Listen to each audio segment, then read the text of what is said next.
Have you been working hard and not achieving your goals? Working hard is not correlated with success. In this video, I'm sharing with you a smarter approach and some tips I use all the time where optimizing your efforts lead to better results and outcomes. When I opened my first company, I was working day and night, but what I found out throughout these 20 years as an entrepreneur, putting in countless hours of working, is that this concept of you put in the hours, you get the result is not a straightforward equation. There's no guaranteed correlation between simply working long hours and achieving success. I've always known that deep inside, but I was still hoping that if I work hard enough, I would have to succeed. But it's not the case, and I'm sure you know many people around you putting in long hours, grinding away, but not necessarily moving forward. In the opposite, I'm sure there are some people you know around you who achieve amazing results without putting in crazy hours. And the truth is, we often fall into the trap of trying to maximize inputs like the hours we work and hoping of an hypothetical output. We think that success or what we want to achieve is like a black box. Pour in enough effort or pour in enough inputs and voila, achievements appear by magic. That's not how it works. We should not aim at maximizing the inputs, hoping for outputs. What we should do instead is try to minimize or at least optimize the inputs and get the maximum outputs. For instance, if you're looking for a job, you can either send your standard resume to 100 companies and hope that maybe one of the companies will call you for an interview. Or you can take some time to really zoom in on 10 companies that you like and really tailor your resume specifically to these 10 companies. It will take you more or less the same time to do, but I think you will have a better chance to be called for a job interview in that second case. So the question is, how do we optimize the input? Every time you have to do something, there are some costs you have to pay. And there are 4 types of costs. Time cost, how much time it will cost you. The financial cost, how much money you are going to pay. The energy cost, how much energy do you need to perform the task. And finally, the psychological costs associated to what you have to do.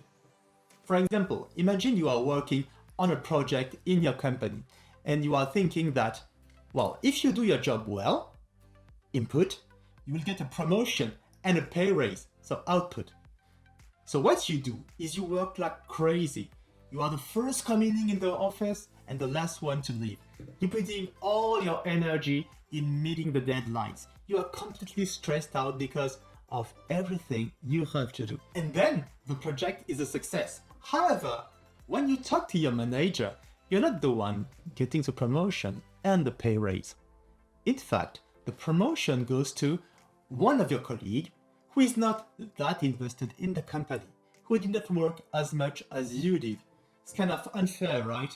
So optimizing the inputs means trying to have clearer ideas of where to put your effort to achieve your goals, not just working days and nights hoping you get a promotion. For instance, you could spend less hours working on the project and delegate some tasks to other people. It would spare you some stress, and you could also use this extra time not to work on the project, but to better understand your manager's incentive or to improve your relationship with your manager. Instead of putting your energy to work on the project, put your energy into improving your communication and reporting skills. Maybe your manager is not looking to promote someone who can just work hard. He might be looking for someone who is a good speaker, a good leader, and someone who can support him when it's needed. So just take this extra time to try to connect to your manager. For example, for this YouTube channel, I want to post 1 video per week. I could just write the script, shoot the video, and outsource the post-production. Or I could do everything by myself. But in the first case, it would take maybe 10 hours and it would cost me say 500. I would have almost no energy cost of psychological cost. And in the second case, if I do everything by myself, my time cost increases from 10 hours to 15 hours, but my financial cost drops to zero and my energy cost increases because I need to learn how to edit a video, and so is my psychological cost, because I might be stressed out if I feel like I don't have enough time to shoot a video. So in my case, I chose the second option because learning how to edit a video allows me to produce better contents. The second technique is to assess, adjust, and adapt to the situation. It's all about continuous improvement, continuous learning. I try to evaluate if the things I'm doing get me closer to achieving my goals. If it's not the case, I try to make some small changes, some small tweaks to see if it's better. And if it's still not the case, I will try to make some bigger changes. Like for example, I was looking for a job right after my MBA. I sent hundreds of resumes and it took so many hours, but I did not get that many interviews. And the interview I got were not with the companies I really wanted to work with. So I almost stopped sending resumes. I spent more time on LinkedIn, contacted some professors of my business school, and I tried to get more contacts.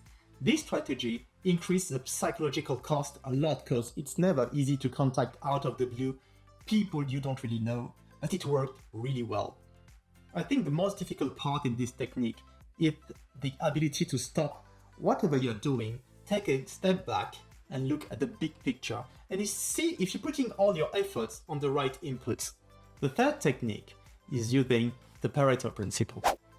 It suggests that roughly 80% of effects come from 20% of causes. In other words, 80% of the results or 80% of the desired outputs come from 20% of the inputs. For example, if you have a business, it means that roughly 80% of your sales come from 20% of your customers.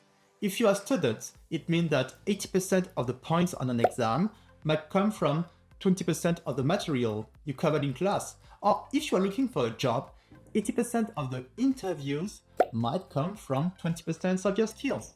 So the idea of this technique is identifying the most important inputs that contribute the most value and focusing on completing those first. This will help you maximize your productivity, avoid getting bogged down in less impactful input, and instead concentrate on what truly moves the needle to what you want to achieve. The most difficult part could be identifying 20% inputs. Thanks for watching. If you liked the video, please give it a thumbs up. If some point resonates with you or if you have any question, leave a comment below. And if you haven't subscribed to the channel yet, please consider doing so. Talk to you soon.